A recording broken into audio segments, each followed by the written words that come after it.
신율의 뉴스 정면 승부 1부 여야 썰록으로 시작할 텐데요. 제가 방금 말씀드렸죠. 지금 스튜디오에 두 분 나와 계십니다. 국민의힘 신지호 전략기획부총장 나와 계십니다. 안녕하십니까? 네, 안녕하세요. 더불어민주당 박성준 원내수석 부대표 나와 계십니다. 어서 오십시오. 네, 안녕하세요. 네. 예. 요새 뭐 바쁘시죠, 모두? 예? 예. 지금 뭐 하도 많아가지고 뭐부터 여쭤봐야 될지 모르겠는데 지금 먼저 그 여당을 배제한 상설특검 도입을 위한 국회 규칙 개정안 어제 야당 단독으로 국회 소위에 통과됐다고 하는데 어떻게 보십니까? 우선 민주당 쪽에서 이거 하셨으니까. 어떻게 보는 게 아니라 제가 어제 이제 소위원장으로서요. 예. 이 상설특검 규칙 개정안을 이제 통과를 시켰어요. 그러니까 기존에 이제 상설특검은 추천위원회가 이제 7명인데 그 이제 국회에서 추천하는 몫이 4명이었습니다. 여야해서. 그런데 지금 대통령과 대통령 관련된 특히 김건희 여사와 관련된 의혹들이 워낙 많다 보니까 그럼 의혹을 규명하는 데 있어서 특검 추천을 할 때 여당이라든가 아니면 대통령 관련자들이 배제되는 것이 상식적이지 않습니까? 그렇다고 하면은 특검 추천위원회에서 대통령과 관련된 정당은 배제시키는 것이 합리적이다라고 하는 내용을 담아서 규칙 개정안을 어제 통과시킨 거죠. 대통령과 관련된 사안에 국한해서 합니까? 그렇죠. 대통령 가족 이렇게 되는 거죠. 거기에만 국한해서. 예. 근데 이게 우리가 항상 입법 취지를 봐야 되지 않습니까? 네. 상설특검법이 2014년 3월 박근혜 정부 당시에 제정이 됐어요. 새롭게 법이 만들어진 거죠. 그 입법 취지는 뭐냐면은 이제 특검을 할 때는 그 전까지는 개별 특검법, 그 독립적인 특검법 무슨 사건에 대한 특별검사 해갖고 하다 보니까 굉장히 이제 정쟁화가 됐습니다. 정쟁화가 되니까 이 지나친 정쟁화를 좀 해소하자. 그리고 이 시스템을 특검이라고 시스템을 조금 더 안정적인 궤도에 올려놓자.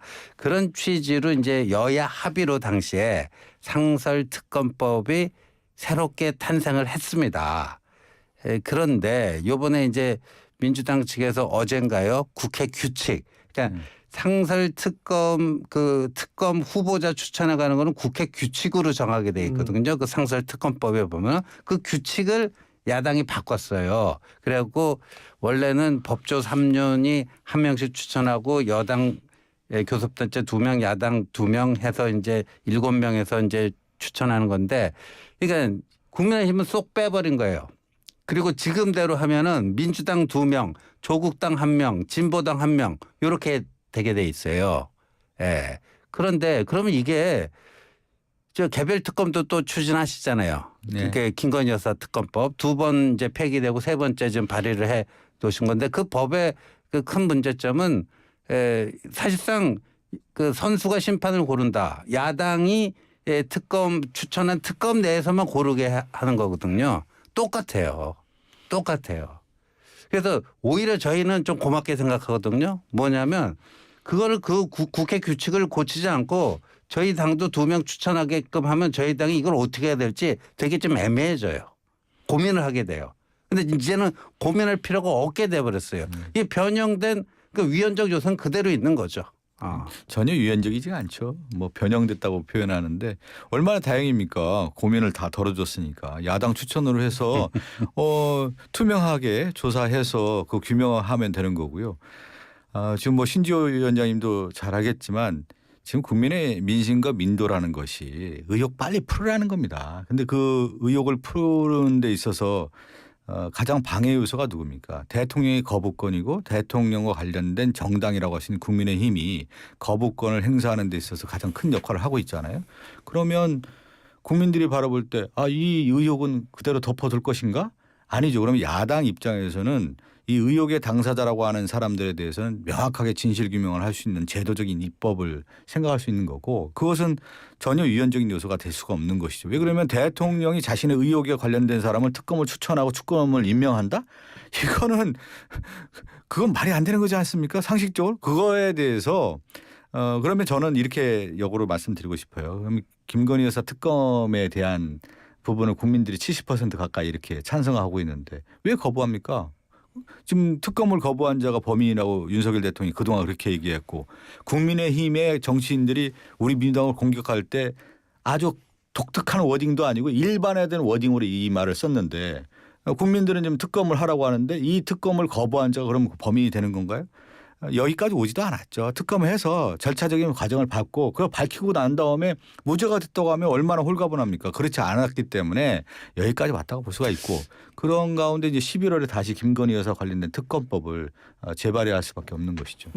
그래서 그 저희는 김건희 여사 문제 해소해야 된다는 건 뭐 동의를 하고요. 근데 그 해소를 하는 좀 공명정대한 방식을 그래도 국민 다수가 고개를 끄덕일 수 있는 그런 방식을 선택을 하자라는 건데 야당은 이 김건희 여사 이거 성사보다는 약간 좀 정치 공세성 그게 좀 강하다고 봐요. 오히려 이 개별 특검이 됐든 일반 특검 상설 특검이 됐던 그 본인들이 뭐 한동훈 대표에게 뭐 대법원장 등 제3자 특검 법안도 뭐 해봐라 이렇게 말로는 이렇게 얘기하는데 본인들이 내는 건 정작 그 여당은 배제시킨 야당만이 야당이 몇 명 골라놓으면 그 중에서 대통령 무조건 한 명 고를 수밖에 없는 이거니까 이게 진짜 그 특검 성립을 위한 것인가 하는 의구심이 들고 제가 좀 한 가지 궁금한 점이 있는데 우리 박 의원님께서 좀 답변해 주시면 좋겠는데 지금 저 민주당은 개별 특검도 세 번째 김 여사 거 발의해놨고 이 상설 특검으로 이제 김건희 여사 거 하시려고 그러잖아요. 네네. 그러면 어디가 됐든 먼저 하나가 성립되면 다른 거는 그럼 그거 자동 포기입니까? 아니 아니면 그건 포기는 아니고 일반적으로 같이 간다고 봐야 되는 거죠. 그러면 김건희 여사 문제를 둘 다 성립이 되면 개별 특검으로도 하고 그 상설 특검을 하고 둘이 동시 병행적으로 하신다 그런 그건 이제 말씀인가요? 보완제라고 봐야 되죠. 일반 특검은 이제 김건희 여사와 관련된 여러 의혹에 대한 부분들을 이제 밝히는 거고 이 상설 특검 같은 경우는 이제 오히려 이제 개별적인 걸로 가는 거죠. 삼부토건의 뭐 주가 조작 문제라든가 마약 수사에 대한 윗선 개입 의혹이라든가 이런 부분들을 상설 특검 통해서 하는 거고요. 주된 이제 김건희 여사의 특검과 관련된 것은 도이치모터 주가 조작이라든가 관저 개입이라든가 이런 공천 개입 의혹이라는 부분들은 결국은 최고의 권력기관이 동원된 부분이 있기 때문에 이것은 특검을 통해서만 할 수가 있는 거고요.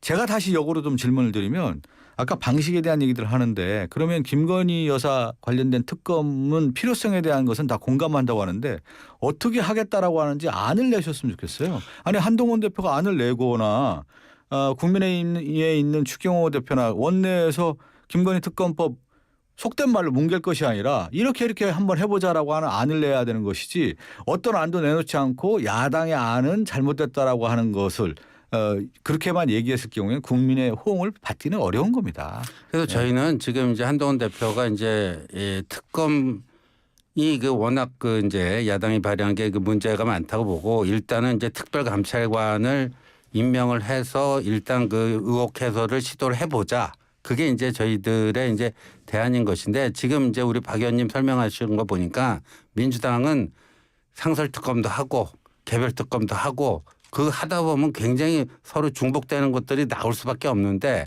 그러니까 이렇게 이제 양쪽 특검을 다 통해서 한번 뭐 탈탈 털어보자 뭐 이런 것 같아요. 그래서 그 진짜 이 특검의 어떤 그 본래의 취지나 이런 거하고는 좀 상관없이 이 대통령 탄핵을 위해서 가장 약한 고리라고 생각되는 김건희 여사 문제를 상설 특검과 개별 특검 양 도끼로 어떻게든지 그걸 그 고리를 뭐 공격을 해서 이제 이재명 대표 그 다음 달 15일, 25일 두 개의 1심 선고 결과 그래서 하여간 그거를 고리로 해서 대통령 탄핵을 한번 이끌어 보자. 뭐 그렇게뿐이 안 읽히는 거예요. 그런 식의 어떤 프레임은 국민들에게 호응을 얻기 어려울 것 같고요. 이재명 대표와 관련된 수사, 압수수색, 뭐 수백 번에 걸쳐 수사하고 재판 그동안에 진행돼 왔던 과정이고 재판 결과가 좀 남아있는 상태고 김건희 여사와 관련된 의혹에 대해서는 특검을 통해서 밝힐 수밖에 없는 상황이 제가 하나만 좀 얘기를 드리면 특별감찰관하고 특검은 전혀 다른 트랙이죠. 왜 그러냐면 그거 여쭤보려고 했어요. 그랬었어요. 예. 특별감찰관 만일 국민의힘에서 야 우리 뭐 이거 연기 안 할 테니까 하자. 그러면은 민주당에서 그거 받아가지고 같이 그래 추천하자 이러실 예정이세요? 특별감찰관은 아까 뭐 상설특검에 대한 제도적 취지를 얘기하는데 특별감찰관은 왜 만들어졌을까요? 미래에 관한 대통령실이나 문제죠 사실은. 그렇죠. 사전적 예방적 조치로서의 특별 감찰 아닙니까? 그런 일이 비리라든가 의혹이 네. 발생하지 않도록 사전 예방적 조치로서 특별 감찰관을 임명해서 관리하고 감시하고 견제하겠다는 의미 아니에요. 네. 근데 김건희 여사에 대한 의혹은 지금 사전적 예방 조치입니까? 사후적 조치가 필요한 거 아닙니까? 수사를 통해서 밝혀야 되는 사안이기 때문에 특검을 통해 가야 되는 문제고 그러니까 특별 감찰관과 특검은 전혀 다른 트랙인 거예요. 근데 지금 제가 받기는 느끼기에는 받으실 거예요? 아니 제가 이제 예. 말씀을 드리는데 한동훈 대표가 그러면 야당을 얘기하기 전에 예. 대통령실이라든가 집권당 내부에 안을 만들어내야 되는 것이죠. 그게 정치력이죠. 저는 특별감찰관을 한동훈 대표는 내부의 권력 투쟁용으로 좀 만든 것 같아요. 실질적으로 자신이 국민의힘에서의 입지가 약한 가운데 특별감찰관을 통해서 내부 권력용 카드로 쓰는지 않았나 이런 생각이 좀 들기 때문에 그러면 그 카드를 통해서 확실하게 한동훈 대표의 이미지를 부각시키고 돌파해서 특별감찰관을 만들어내십시오. 그러면 그거 만들어내서 간다고 하면 특별감찰관 추진하는 거고 또 하나의 트랙인 사후적인 문제로서의 특검을 또 추진해서 이 문제를 지금 얘기한 것처럼 의혹이 없다고 하면 다 오히려 대통령이나 대통령 부인 그리고 대통령실에 있는 분들이 홀가분한 거 아니겠습니까? 국민이 얼마나 지지를 많이 받겠습니까? 만약에 그 문제가 전혀 문제가 없다고 하면은 지금 지지율이 20%밖에 남짓 안 나오는데 그 문제가 이제 아까 얘기한 것처럼 탈탈 털었는데 먼지도 안 나왔다. 그러면 지지율이 30-40% 바로 올라갈 겁니다. 저기 특별감찰관에 대한 이해가 저하고는 좀 다르신 것 같은데 특별감찰관이 그 예방 기능이 있다. 그 맞는 말씀인데 만약 문재인 정권 때 특별감찰관 5년 동안 공석으로 비워뒀는데 만약에 임명을 했으면 그 문다혜 씨의 여러 가지 비리가 발생 안 했겠죠. 청와대 직원들이 동원이 돼가지고 문다혜 씨 집 사는데 뭐 그냥 잔심부름이나 해주고 뭐 그 송금해주고 이런 일이 안 발생했겠죠. 그러니까 예방 기능이 있습니다. 근데 예방 기능만 있는 게 특별감찰관이 아니에요. 그 박근혜 정부 그때 이석수 그 특별감찰관은요 박근영 씨에 대해서 수사 의뢰를 했고요. 나중에 누구죠 우병우 민정수석 그 수사 의뢰했어요. 그러니까 감사원이 감사를 통해서 어떤 그 범죄 혐의 사실이 확인되면 검찰에 수사 의뢰하는 건 똑같은 겁니다. 그러니까 그것만 있는 게 아니에요. 그래서 일단 특별감찰관은 그것도 해야 되니까 저는 뭐 그걸 통해서 뭐가 드러나면요. 만약에 뭐 김건희 여사 관련해갖고 뭐가 드러나면은 그거는 뭐 검찰에 수사 의뢰할 수 있는 거죠. 아니 제 얘기가 특별감찰관은 감찰관대로 하시고 지금 문제의 여러 의혹에 대한 부분에 대해서는 특검을 통해서 밝혀야 되는 것이죠.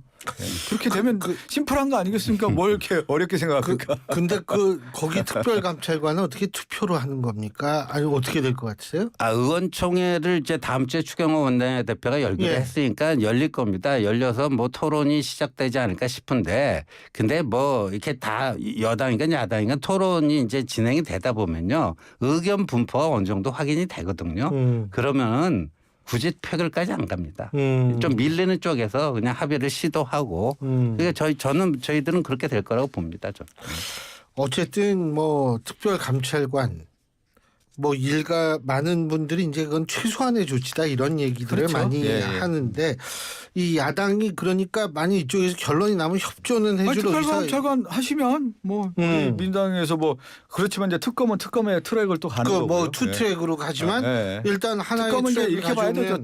그 국민의힘의 이제 한동훈 대표가 특별감찰관을 추진한다고 하면 적극적으로 돕겠습니다. 특별감찰관 하시고 특검은 그러면 한동훈 대표는 특검과 관련된 부분에 대해 야당에 대한 입장이 나와 있지 않습니까? 그러면 특검에 대한 입장도 내놓고 그런데 이건 말이 안 되는 거죠. 특별감찰관을 했기 때문에 특검을 수용할 수 없다라고 하는 것은 특검을 덮기 위한 내부 단속용으로서 특별감찰관을 쓰는 카드이기 때문에 이건 저희 민당 입장에서는 수용할 수 없는 것이죠.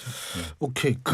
그런데 이제 두 분이 만나긴 만나죠. 저기 이재명 대표하고 한동훈 대표 이재명 네. 대표 만나긴 만나죠. 네. 그러면은 거기에서도 이런 종류의 얘기가 많이 당연히 나오겠죠. 오가겠죠. 근데 저희 당이 그 특검에 대한 입장은 예를 들어서 명품백 사건 검찰 수사 종료가 됐죠. 불기소 처분됐죠. 도이치모터스 그것도 이제 불기소 처분 종료가 됐는데 이 특검이라는 게 검찰 수사의 보완적 성격으로 이제 발생하는 거니까 기존 검찰 수사가 종료가 됐는데 뭔가 미진한 것 같고 국민들이 납득하기 어려운 대목이 많고 그럴 때 이제 보완성 차원에서 특별검사의 필요성이 있는 건데 지금 민주당은 그 사실상 상설특검이라고 얘기할 수 있는 공수처까지도 문재인 정권 때문에 만들어 놓으셨잖아요. 근데 검찰 수사가 진행도 안 된 거를 다 모든 걸 탈탈 털어갖고 김건희 특검법 안에 다 집어 넣으셨더라고요. 최근에 뭐 명태균 씨 이런 의혹까지. 그럼 검찰이 있어야 될 이유가 뭐가 있어요. 그러니까 특검을 하더라도 검찰 수사가 일단락 됐는데 뭔가 이건 좀 이거 아니다 싶을 때 그때 하는 게 특검입니다. 근데 지금 국민들이 볼 때 지금 윤석열 정권의 검찰에 대한 신뢰도 믿을 수 있습니까? 김건희 여사에 대한 수사 다 덮었던 거 아니에요? 불기소까지 하고 거기에 대한 국민들의 민심의 저항도를 모르십니까? 신지호 위원장님. 그냥 그렇게 덮고 가실 거예요? 검찰 수사로 다 맡기면 윤석열 정권에 있었던 지금 중앙지검장이라든가 이런 모습들 쭉 보면 결국 다 덮고 가려고 했던 거 아니에요? 그거에 대해서 국민들이 용납 못 하고 있잖아요. 그 현실을 인정하지 않으면 어떻게 정치를 합니까? 그래서 김건희 특검 하라는 거 아니겠어요? 검찰 수사 도저히 못 믿겠다. 그래서 특검으로 가라. 국민의 지금 요구 아니에요. 시대적 소명이라고 지금 얘기하고 있잖아요. 근데 그걸 어떻게 거부하겠습니까? 그걸 거부했던 윤석열 대통령이 지지율이 지금 이렇게 안 나오는 거 아니에요. 그러면 오히려 한동훈 대표나 전 신지호 위원장님 전략기획위원장이시잖아요. 전략적 생각을 해야 되는 거죠. 김건희 여사에 대한 부분은 전략적으로 판단했을 때 이거는 특검을 수용해서 지가 앞에서 말씀하셨잖아요. 탈탈 털어가지고 넘어가자. 이거는 국민들의 의혹을 불식시켜야 우리가 살아날 수 있다. 이렇게 전략적인 제안을 해야 되는 것이지 검찰의 수사가 잘 보고 가자. 검찰의 수사를 지금 어떻게 믿습니까? 그걸 국민들이 지금 이번에도 국정감사에서 쭉 진행되는 걸 보면 국민들이 그걸 지켜봐지 않았습니까? 저는 특검밖에 유일한 대안이 없다고 봅니다. 지금 민주당이 굉장히 이제 마음에 급하신 건데 전혀 급하지 않습니다. 굉장히 급해 보여요. 왜냐하면 이제 11월 15일과 25일이 있고 여하튼 이재명 대표가 그 치명상을 이제 1심 선고 결과 있게 되면은 정상적으로 이제 언제 2027년 3월이 이제 그 정상적인 대선 그 선거일인데 그 전에 조기 대선을 해야지만 이재명 대표에게 기회가 있을 거고 그걸 위해서는 대통령 탄핵시켜야 되고 대통령 탄핵을 시키기 위해서는 제일 약한 고리인 김건희 여사 문제 탈탈 털다 보면 뭔가 탄핵 사유가 나오고 국민적 분노 끌어올리기 가장 좋은 수단이고 뭐 이런 것들이 저희들 눈에는 그렇게 보여요. 그러니까 이게 어떤 특검이라는 게 그 진실을 밝히고 뭐 그 잘못한 것을 찾아내고 거기에 대해서 단죄를 하고 이런 건데 이 사법을 하나의 그 정치의 도구로 지금 이용하려고 하는 게 눈에 훤히 다 보이거든요. 그러니까 마음이 급하신 거예요. 물론 이제 민주당이 검찰 수사를 안 믿는 거 뭐 그거지만 그럼 모든 검찰 수사 다 중단돼야 되겠네요. 그건 아니잖아요. 이 나라의 그 사법행정 시스템을 그렇게 전면적으로 부정하시면 안 되는 거고 아마 마음이 급한 건 알겠는데 순서를 다 밟아가야 됩니다. 제가 하나만 더 얘기해 보면 사법의 도구화라는 표현을 쓰셨잖아요.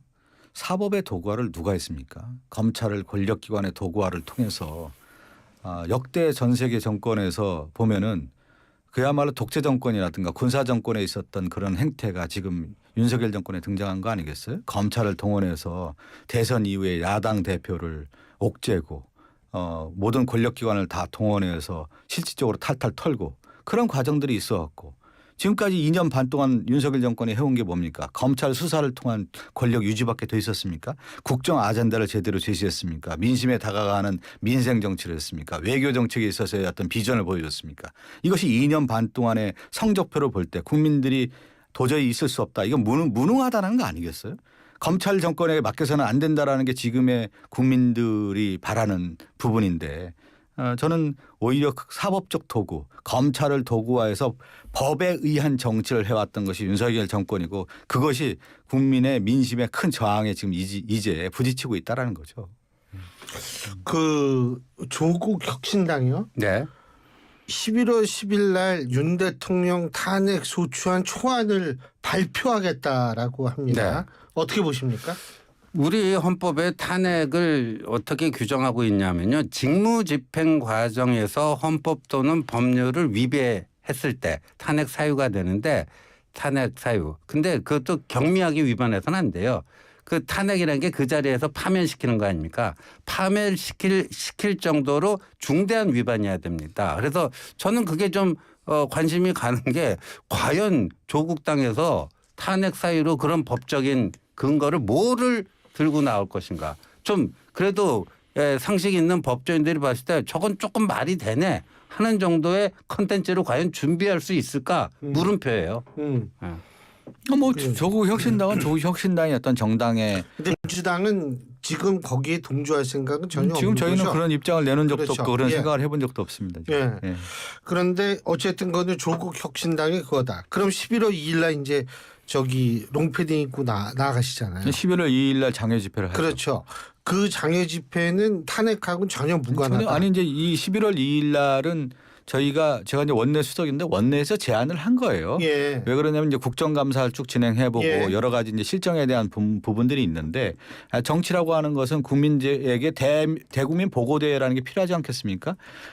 이번 국정감사를 마무리하면서 윤석열 정권의 어떤 실정 그리고 특히 이제 김건희 여사와 관련된 의혹들이 각 상임위원회에서 정말 쏟아져 나왔단 말이죠. 그렇다고 하면은 야당으로서 국민에게 장외에서 나가서 대국민 보고대를 하는 것이죠. 그 예. 2주에 한 번씩 하는 거 아니에요? 그렇지는 않습니다. 이번에 대국민 보고대는 민주당 단독으로 하는 거기 때문에 단독으로. 예. 11월 9일 날은 민주노총이 그거는 지금 저희들이 중심으로 해. 예. 물론 민주당하고 상관은 없습니다. 근데 뭐 11월 9일 날 민주노총은 또 대규모 이 집회를 예고하고 있는 것 같아요. 네네. 그렇게 알고 있습니다. 예. 근데 이제 어쨌든 지금은 그쪽과 거리를 좀 많이 두겠다. 이렇게 이해하면 되겠죠. 이제 민주당이 하는 그 11월 2일의 장애 집회는 그야말로 이제 김건희 여사와 관련된 여러 의혹이라든가 윤석열 정권에 대한 실정을 국민에게 낱낱이 보고하겠다는 뜻이고요. 시민사회와의 어떤 연대 문제는 아직도 좀 고민을 하고 있는 것 같습니다. 이 지금 장외 집회가 지금 거의 매주 토요일마다 이렇게 계획이 돼 있는데 매주 토요일마다 뭐 시내가 교통이 완전히 꽉 막혀버리는데 예. 그러니까 조국 당과 달리 민주당은 이제 거대 야당이다 보니까 이 대통령 탄핵 문제에 조금 또 역풍도 고려를 해서 신중하신 것 같아요. 그런데 이제 이번 주 토요일 날 야외 장외로 나간다. 아니 역대 어떤 국회 절대 다수당이 원내에서 뭔가 하려고 하는데 안 될 때 장외로 나가는 건데 원내에서 하고 싶은 대로 다 하잖아요 지금. 말만 야당이지 뭐 여의도의 여당은 민주당 아닙니까? 그 절대 다수 의석으로 원내에서 하고 싶은 거 다 하는데 그런 원내 뭐 거의 무소불위의 그런 다수당이 장외 집회를 한다? 저는 이게 못 보던 초식이에요 이거는.